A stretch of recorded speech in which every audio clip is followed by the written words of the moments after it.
Entonces vamos ahora a proseguir con ejercicios donde ocupamos el teorema de Thevenin. Yo tengo esta red eléctrica. Aquí tengo el nodo A y el nodo B minúscula. Del nodo A y el nodo B minúscula hacia la izquierda, yo tendría mi estructura A activa porque tengo una fuente de voltaje. Del nodo A y B minúscula hacia la derecha, yo tendría mi estructura B mayúscula pasiva. Entonces tenemos del lado izquierdo estructura A mayúscula activa porque tengo la fuente de voltaje y la estructura B mayúscula pasiva porque no tengo alguna fuente. Para poder aplicar el teorema de Thevenin, donde yo voy a sustituir la estructura A mayúscula activa por una fuente de voltaje de Thevenin y una impedancia de Thevenin, no deben existir acoplamientos magnéticos entre la estructura A mayúscula activa y la estructura B mayúscula pasiva. No lo hay en este caso. Por lo tanto, puedo pasar directamente a aplicar el teorema. Lo primero que yo voy a obtener es que el valor de la fuente de voltaje de Thevenin. El valor de la fuente de voltaje de Thevenin es la caída de voltaje que existe entre el nodo A y B minúscula. Cuando analizo de forma independiente, sin considerar la estructura B pasiva, a la estructura A activa, tal como se ve escrito, se ha reescrito la parte del circuito correspondiente a la estructura A mayúscula activa, de tal manera que yo quiero saber la caída de voltaje que existe entre A y B, donde entre dichos nodos hay un circuito abierto. Como entre dichos nodos hay un circuito abierto, el nodo A pasaría a estar en esta posición y el nodo B pasaría a estar en esta posición, tal como se ve: A para acá, que es acá, B para acá, que es acá. Y el resistor de 6 ohms ahorita no se considera porque quedaría en una rama la cual no tiene conexión a algún otro elemento, por lo tanto no fluye la corriente a través de ese punto. Entonces la caída de voltaje entre el nodo A y el nodo B sería igual a la caída de voltaje en la bobina con una impedancia en el capacitor con una impedancia de menos 4i. Tenemos el circuito donde ahora yo voy a establecer las impedancias propias y mutuas de nodo. ¿Qué he hecho hasta ahora? He reescrito la estructura A activa y he puesto los nodos, el nodo A en esta posición y el nodo B en esta posición, de tal manera que yo voy a calcular la caída de voltaje del nodo A al nodo B. Para obtener un sentido apropiado, o en este caso un signo apropiado para el valor de la fuente de voltaje de Thevenin, yo voy a orientar la corriente circulante del nodo A al nodo B. Ahora voy a obtener las impedancias propias y mutuas de malla. Recuerden, ahorita voy a obtener la impedancia propia de la malla 1, que dice la regla número 1 de impedancia propia de malla, que se sumarán como más 1 las impedancias propias de los elementos que pertenezcan a la malla. Entonces sería 4 más 8i menos 2i, 4 más 6i, tal como se ve aquí. Ahí está, muevo la cámara, ahí está. Entonces 4 más 6i. Ahora, ¿qué dice la regla número 2? Que se sumarán como más 2 o menos 2 las impedancias mutuas entre pares de elementos, de tal forma que ambos elementos pertenezcan a la malla. Si se dan cuenta, no podemos aplicar la regla número 2 aquí, porque esta bobina está acoplada con esta, pero esta no pertenece a malla 1, entonces se queda así. Ahora vamos con la impedancia propia de la malla número 2. Aplicando la regla número 1 sería 6 más 5 menos 2i menos 4i, que nos da 6 menos i. Y de nuevo solamente aplica la regla número 1, porque para la regla 2 necesitaríamos que esta bobina también perteneciera a malla 2, pero no pasa eso. Y ahora vamos a obtener la impedancia, déjenme ver esto mejor así, ahí está. La impedancia mutua entre la malla 1 y la malla 2. Apliquemos regla número 1 que dice que se sumarán como más 1 menos 1 las impedancias propias de aquellos elementos que pertenezcan a ambas mallas. ¿Qué elemento pertenece a ambas mallas? Este. ¿Y su sentido coincide con malla 1? Sí. ¿Coincide con malla 2? No. Entonces, ¿qué sería coincide y no coincide? Menos de menos 2i, lo cual está aquí como un 2i. Y ahora vamos a aplicar la regla número 3 de impedancia mutua entre mallas. Recuerden, no solemos aplicar mucho la regla número 2 porque la regla número 2 de impedancia mutua entre mallas dice que se sumarán como más 2 o menos 2 las impedancias mutuas entre pares de elementos de tal forma que ambos elementos pertenezcan a las dos mallas. Si hubiera una bobina aquí y otra bobina aquí y estuvieran acopladas, se aplicaría, pero no hay de ese tipo, por eso no aplicamos regla 2. Entonces vamos con la regla número 3 que dice que se sumarán como más 1 menos 1 las impedancias mutuas entre pares de elementos de tal forma que uno de ellos pertenezca a malla 1 y el otro a malla 2. Veamos, ¿sentido de la bobina de 8i coincide con J1? No. ¿Sentido de la bobina de 5i coincide con J2? Sí. No coincide, coincide menos por más, menos de impedancia mutua, 3, tal como se ve aquí, 2i menos 3i, y nos da esto. Por lo tanto, yo ya puedo obtener la corriente circulante J1 y J2. Ahorita lo que me interesa conocer es la corriente circulante. A ver, vamos a ver, déjenme por acá. La que me interesa conocer es la corriente circulante J2, porque yo quiero saber dicha corriente que va del nodo A al nodo B, la cual al multiplicar la impedancia de la bobina ya me permitiría saber el valor de la fuente de voltaje de Thevenin. Y yo sé que la ecuación de malla 1 sería impedancia 1,1 por la J1 más la impedancia 1,2 por la J2. Y como esta es la ecuación de malla 1, vamos a decir, ¿existe alguna fuente de voltaje que pertenezca a la malla 1? Sí. Su sentido coincide con el de la malla también, entonces tendríamos más 10 si es de 0 grados. Como sabemos que 0 grados corresponde a un real positivo, lo pueden dejar simplemente como 10. Y ahora vamos con la ecuación de malla 2 que dice impedancia 2,1 por la J1 más la impedancia 2,2 por la J2 igual a 0, porque no existe alguna fuente de voltaje que pertenezca a malla 2. Y ahora tenemos que entonces que la corriente circulante J2 es igual a la siguiente división de determinantes. En el denominador tendríamos de acuerdo, debido a que tenemos un sistema de ecuaciones de dos ecuaciones con dos incógnitas, podemos aplicar la regla de Kramer, que es lo que estoy utilizando aquí, donde en el denominador tenemos aquí la impedancia 1,1, la impedancia 2,2, la impedancia 1,2, la impedancia 2,1. Como yo quiero obtener la corriente circulante J2 y el J2 en el sistema de ecuaciones ocupa la segunda columna, entonces esa segunda columna va a ser sustituida con las respuestas del sistema de ecuaciones y la otra columna pasa igual, tal como se ve aquí. Entonces sería este por este menos este por este, me da el de acá, este por este, luego sí se ve, sí, este por este menos este por este me da lo de aquí. Y finalmente tendría que la corriente circulante J2 es igual a lo que se ve aquí. Yo, una vez que tengo la corriente circulante J2, yo la multiplico por la impedancia. Yo la multiplico por la impedancia del capacitor y ya estaría obteniendo, tal como se muestra en esta imagen, ya estaría obteniendo el valor de la fuente de voltaje de Thevenin. Una vez que obtengo el valor de la fuente de voltaje de Thevenin, ahora debo obtener el valor de la impedancia equivalente de Thevenin. Para ello, retomo mi estructura A mayúscula activa del circuito eléctrico, que es toda esta parte, lo que está del lado izquierdo del nodo A y B minúscula, y lo retomo, pero ahora voy a pacificar dicha estructura, es decir, anularé la fuente de voltaje, que una fuente de voltaje se elimina con un cortocircuito. Y entre el nodo A y el nodo B, otra vez considerando este resistor, voy a colocar una fuente de alimentación imaginaria, el cual me va a permitir cerrar a la malla 1, para que por medio del método que yo voy a utilizar para obtener la impedancia equivalente de Thevenin sea correcto, es necesario que la fuente imaginaria que se pone entre el nodo A y el nodo B cierre siempre a la malla 1. Entonces esta pasaría a ser malla 1 y la que yo en el primer circuito consideré malla 1, ahora va a ser malla 3. Si se dan cuenta, ustedes comparan este último circuito con el primer circuito que manejamos para obtener la corriente circulante J2, van a darse cuenta que estoy respetando los sentidos de las corrientes circulantes, de los elementos, de las bobinas, solo que he cambiado J1 por J3 en el otro circuito. ¿Con qué fin he hecho yo esto? Con el fin de poder reutilizar las impedancias propias y mutuas que ya he calculado, solamente que en este caso la impedancia 1,1 sería la 3,3, la impedancia 1,2 sería la 2,3 o la 3,2, porque esta pasa a ser malla 3 y esta va a ser la malla 1. Entonces vamos a calcular las impedancias que no tenemos.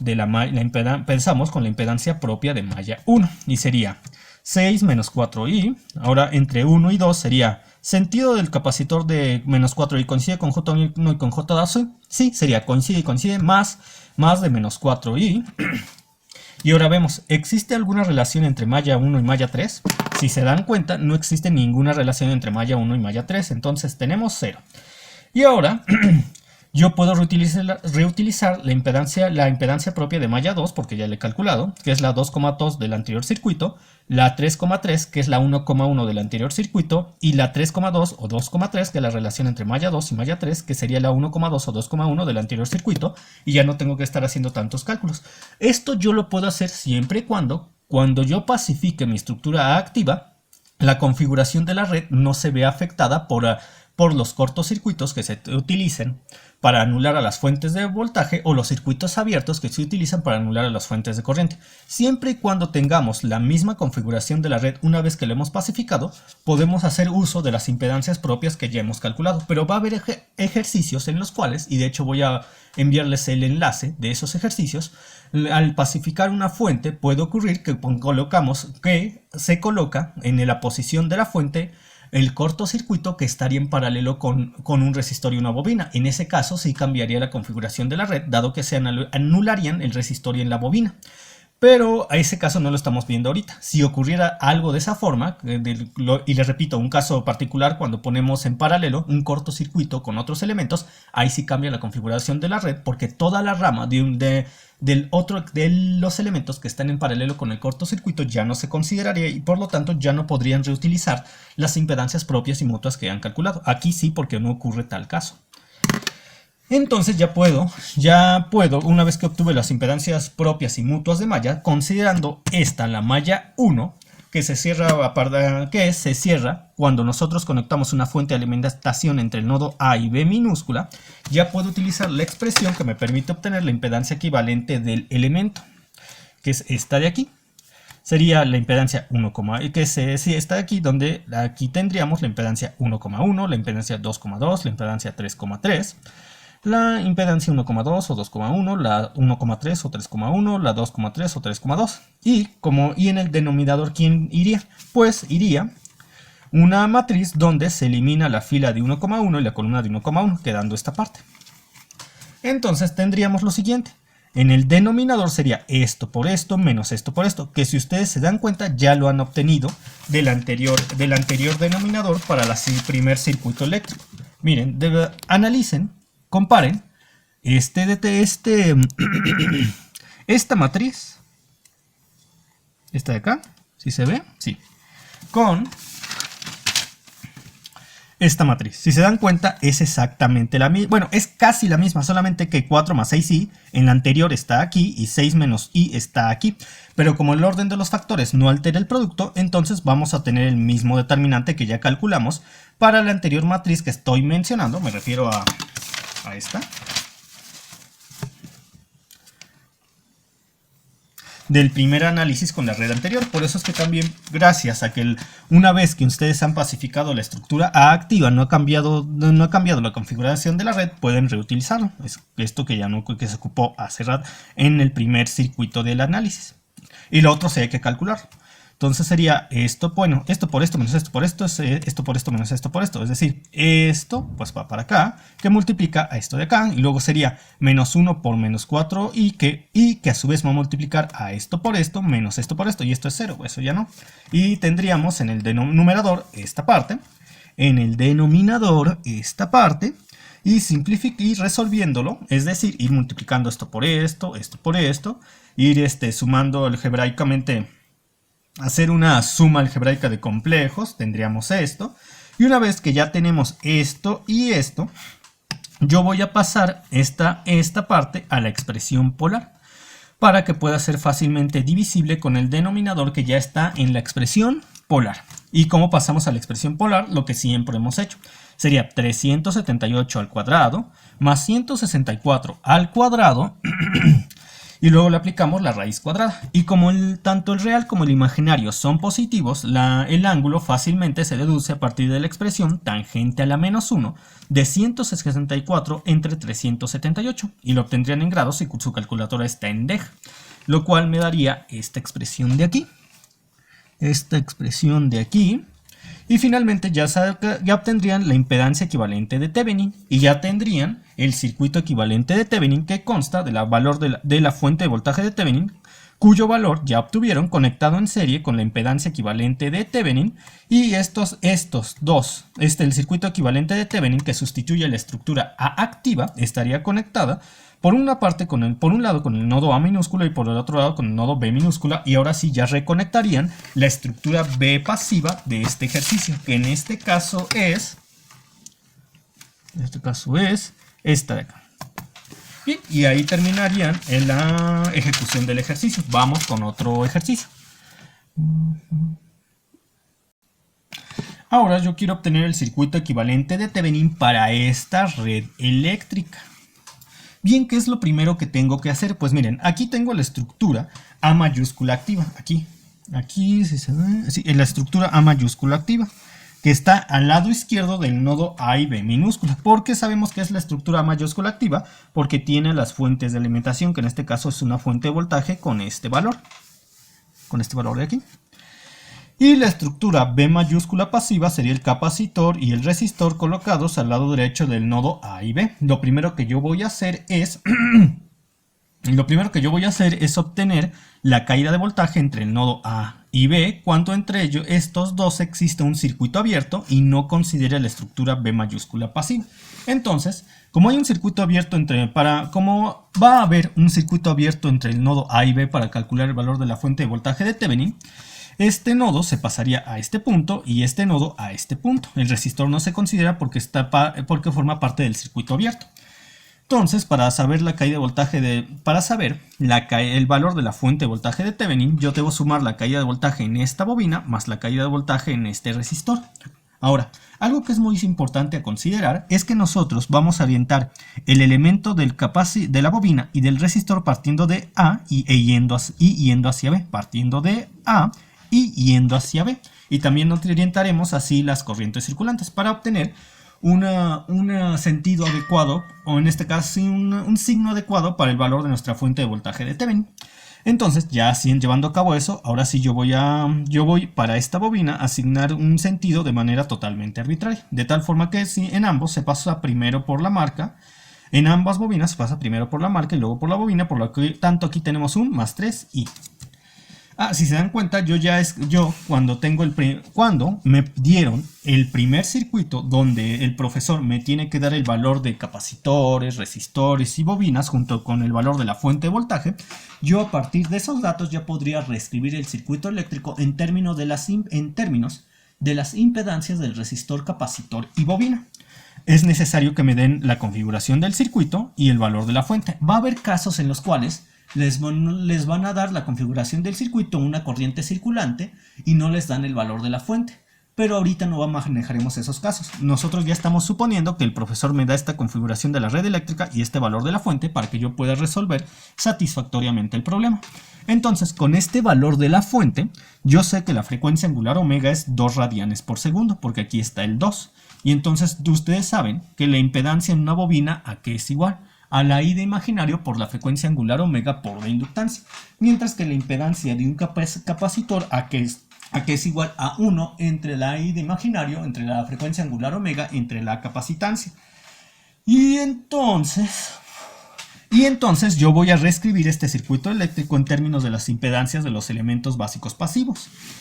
¿Qué sería? Voy a empezar con la capacitor de aquí. Miren, capacitor de aquí sería 1 entre 2, su impedancia sería 1 entre 2 entre un 16avo, eso es 1 entre 1 octavo, y sé que 1 entre 1 octavo es 8, la I pasa arriba como un signo negativo.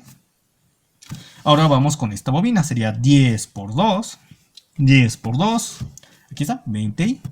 Ahora vamos con esta bobina, 5 por 2, 10, aquí está, 10i. Ahora vamos con esta impedancia mutua, 1.5 por 2 es 3i. Recuerden, hay que aumentar la I porque viene en la expresión que va frecuencia angular omega por inductancia por I. Este 3 pasa igual. El capacitor de acá, sería 1 entre 2 entre 1 octavo y eso es 1 entre 1 cuarto. Entonces 4. Y la I pasa arriba cambiando el signo. Ahora esta bobina, 4 por 2, 8. Y ahora aplicando la relación entre las senoides y los números complejos al valor de la fuente de alimentación sería 8 cis de 0 grados, que simplemente lo pueden poner como 8 porque cis de 0 grados es un real positivo. Y ahora, ¿qué más tendríamos? Pues, ¿qué más? Muy bien, ¿falta algo? A ver, vamos a ver si falta algo. Aquí este ya está, este ya se pasó, este ya también. No, ya. No, solamente esta bobina. 6 por 2, 12i. Muy bien. Ahora sí, voy a obtener la impedancia propia y mutua de mallas. Bien. Y dice, para la malla 1, ¿qué dice la regla número 1 de impedancia propia de mallas? Que se sumarán como más 1 las impedancias propias de los elementos que pertenezcan a la malla, no importando el sentido que tengan con respecto a la malla. Entonces sería 3 más 10i más 8i menos 4i. Y eso me da pues 3 más 26i. Hagan la suma, 3 más 10 más 8 más 18 más 18, y aquí menos 4 más 12, 10 más 12, 22 más 8, 30, menos 4, 26, 3 más 26, sí. Ahora vamos con la impedancia y no aplico la regla número 2. ¿Por qué no aplico la regla número 2 para la impedancia propia de la malla 1? Porque la regla número 2 dice que se sumarán como más 2 o menos 2 las impedancias mutuas entre pares de elementos, de tal forma que los dos elementos pertenezcan a la malla, las dos bobinas pertenezcan a la malla. Y si se dan cuenta, esta bobina pertenece a la malla, pero esta no pertenece a malla 1, por eso no aplica la regla 2. Entonces ahora vamos con la regla por la impedancia propia de la malla 2. Al aplicar la regla número 1 sería sumar 9 más 10 más 20 menos 8. Y eso da 9 más 10 más 20, 9 más 30, 9 más 22i. Y ahora vamos a aplicar la regla número 2. Que dice que se sumarán como más 2 o menos 2 las impedancias mutuas entre pares de elementos, de tal forma que los dos elementos pertenezcan a la malla. Este pertenece a la malla, este pertenece a la malla, sí. ¿Sentido de la bobina de 20i coincide con J2? Sí. ¿Sentido de la bobina de 10i coincide con J2? Sí, coincide. Sería positivo de, en este caso sería más 2 veces de 3i, entonces 9 más 22i más 6i es 9 más 28i, lo cual está aquí. Ahora vamos con la impedancia mutua entre la malla 1 y la malla 2. ¿Qué dice la regla número 1 de impedancia mutua entre mallas? Que se sumarán como más 1 o menos 1 las impedancias propias de los elementos que pertenezcan a ambas mallas. ¿Qué elemento pertenece a ambas mallas? Esta bobina. Y decimos, ¿sentido de la bobina de 10i coincide con J1? No. ¿Se coincide con J2? Sí. No coincide y coincide. Sería negativo. Menos 10i, lo que está aquí, menos 10i. Ahora vamos con la regla número 3, que dice que se sumarán como más 1. Recuerden, la regla número 2 no la aplico. ¿Por qué? Porque la regla número 2 de impedancia mutua entre mallas dice que se sumarán como más 2 o menos 2 las impedancias mutuas entre pares de elementos, de tal forma que ambos pertenezcan a las dos mallas. Esta bobina sí pertenece a las dos mallas, pero esta bobina solamente pertenece a malla 2, entonces por eso no la aplico. Pero ¿qué dice la regla número 3? Que se sumarán como más 1 o menos 1 las impedancias mutuas entre pares de elementos, de tal forma que uno de ellos pertenezca a la malla 1 y el otro pertenezca a la malla 2. Esta bobina de 10i puede pertenecer tanto a malla 1 como a malla 2, pero esta bobina de 20i solamente pertenece a la malla 2, por lo tanto la de 10i se va con 1. Y decimos, ¿sentido de la bobina de 20i coincide con J2? Sí. ¿Sentido de la bobina de 10i coincide con J1? No. Entonces sería negativo de 3i, lo cual está aquí. Y ya tendríamos la impedancia mutua entre malla 1 y malla 2. Ahora sí, yo sé, gracias a las ecuaciones del método de mallas, que la ecuación de la malla 1, sería impedancia 1,1 por la J1 más la impedancia 1,2 por la J2. Y como es la ecuación de malla 1, esta sería igual a algún valor de la fuente de voltaje. Entonces, o de corriente. Pero claro, igual la fuente de corriente es otro rollo, luego lo veremos. Entonces yo digo, ¿existe alguna fuente que pertenezca a malla 1? Sí. ¿Su sentido coincide con el de la corriente circulante? No. Entonces es negativo de 8. Es igual a negativo de 8, por ser la ecuación de malla 1. Muy bien. Ahora vamos con la ecuación de malla 2, que dice impedancia 2,1 por la J1 más la impedancia 2,2 por la J2 igual a 0, porque no hay ninguna fuente que pertenezca a la malla número 2. Y así, ahora voy a obtener la corriente circulante J1 y la corriente circulante J2. Y dice, como yo tengo un sistema de dos ecuaciones con dos incógnitas, puedo ocupar la regla de Kramer, donde en el denominador tendría aquí la impedancia 1,1, aquí la impedancia 2,2, aquí la impedancia 1,2, aquí la impedancia 2,1. Y en el numerador tendría, como yo quiero obtener la corriente circulante J1, la columna que ocupa J1 en el sistema de ecuaciones, que es la primera, es sustituida por las respuestas del sistema de ecuaciones, es decir, por menos 8 y por 0. Y lo otro pasaría exactamente igual. Entonces decimos, este por este menos este por este, lo de acá. Este por este menos este por este, lo de acá. Y tendríamos este número. Y ya saben, para pasar a polar esto, se realiza de una forma muy sencilla. ¿Por qué? porque tendríamos este número de aquí sería igual a 72 al cuadrado más 324 al cuadrado y le aplicamos la raíz cuadrada. Ahora para sacar el ángulo, miren, real e imaginario son negativos, quiere decir que el vector imaginario va hacia abajo y que el vector real va hacia la izquierda. Cuando ambos vectores se suman, se genera otro vector cuyo ángulo, cuando nosotros calculamos el ángulo por medio de la expresión tangente a la menos 1 de 224 entre 72, nos daría el ángulo de aquí. Pero yo no quiero el ángulo de aquí, yo lo mido de aquí a acá. Entonces sería menos 180 grados. Entonces, a 180 grados, que es de aquí a acá, le restaría este ángulo. Una vez que lo hice ya tendría el valor del ángulo, pero tomen en cuenta que yo lo estoy midiendo desde el eje X positivo hacia el vector, y lo estoy haciendo en el sentido de las manecillas del reloj. Por lo tanto, solamente al ángulo que he calculado al restarle a 180 la tangente a la menos 1 de 224 entre 72, solo le aumento un signo negativo y ya tendría el ángulo. Ahora, yo tengo para calcular el ángulo, para calcular el número polar de aquí, voy a tener que calcular 532 al cuadrado más 318 al cuadrado, y eso le aplico la raíz cuadrada y sería el de aquí.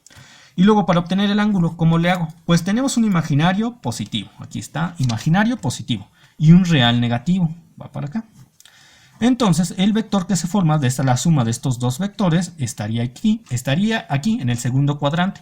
Y cuando yo calculo el ángulo por medio de la tangente a la menos 1 de 318 entre 532 con la calculadora en DEG, obtengo la medida en grados del ángulo de aquí. Pero yo no lo mido, esperen, se quedó medio feo mi dibujo, yo no lo mido así, yo lo mido del eje X positivo hacia dicho vector, es decir, 180 menos lo que acabo de calcular, que es lo que tengo justo aquí. Muy bien, ahora sí ya puedo dividir fácilmente 235.28 entre 619.79, lo de acá, da esta de acá, y el ángulo sería menos 107.81 menos 149.13, y es el que tengo aquí. Ahora yo voy a calcular la corriente circulante J2. Como yo parto para calcular a J2 del mismo sistema de ecuaciones, el denominador es el mismo que manejamos para calcular a J1. El cambio es en el numerador, porque como yo quiero obtener J1, como yo quiero obtener J2, la columna a la cual como yo quiero obtener J2, la columna a la cual pertenece J2 en el sistema de ecuaciones que estoy utilizando es sustituido por las respuestas del sistema de ecuaciones, mientras que la otra columna, la primera columna, pasa igual hacia el numerador, este de acá, que está aquí. Y entonces decimos este por este menos este por este, lo de acá, y ya dividiría fácilmente menos 104 entre 619.79, lo que está aquí, y luego sería I. Recuerden que el I de imaginario es equivalente a 90 grados, 90 menos 149.13, lo que tengo aquí. Ya tengo tanto la corriente circulante J1 como la corriente circulante J2. Ahora, ahí viene algo muy importante, el cálculo del valor de la fuente de voltaje de Thevenin. Muchas personas suelen confundirse en este punto cuando tenemos una red eléctrica como esta, porque las bobinas tienen determinados sentidos y porque la caída de voltaje entre el nodo A y B se comparte entre bobina y resistor. Y entonces yo les diría que es igual a lo siguiente, sería la caída de voltaje de esta bobina, que además se encuentra acoplada, más la caída de voltaje en este resistor. Y entonces la caída de voltaje en esta bobina sería su caída de voltaje propia, que es la impedancia 20i, por la corriente circulante J2, y sería más J2 porque el sentido de la bobina coincide con el de la corriente circulante, tal como lo tenemos aquí en la expresión. Impedancia 20i por J2, y luego sería más la caída de voltaje inducida a esa bobina por su acoplamiento con la bobina de 10i, que sería más 3i, la impedancia mutua entre ambas, por la corriente que circula a través de la otra bobina. La corriente que circula a través de la otra bobina sería J2, porque el sentido de dicha bobina coincide con la corriente circulante J2, menos J1, porque el sentido de esta bobina no coincide con la corriente circulante J1. Y es justo lo que yo tengo aquí, más 3i por J2 menos J1. Ahora, finalmente, a esto se le suma la caída de voltaje en el resistor, que es 3 por la J1, y es positivo porque el sentido del elemento coincide con el sentido de la corriente circulante. Y es así como lo tenemos finalmente, más 3 por la J1. y entonces ustedes van a hacer las multiplicaciones. Cuando ustedes hagan multiplicaciones, se sugiere que tengan a los números expresados a los números complejos expresados en su forma polar. Cuando se hacen sumas y restas, se sugiere que tengan los números complejos expresados en su forma rectangular. Siguiendo este consejo, van a llegar para este ejercicio al valor de la fuente de voltaje de Thevenin, que es este de aquí. Ahora ya vamos a la mitad del ejercicio. Bueno, aquí está el proceso. Aquí está. Y entonces ya vamos a la mitad del ejercicio. Ahora tengo que calcular la impedancia equivalente de Thevenin. Para ello, yo voy a retomar a la estructura A activa. Bueno, tengo que decir que ya se me va a acabar el tiempo, entonces continúo en el próximo video tutorial.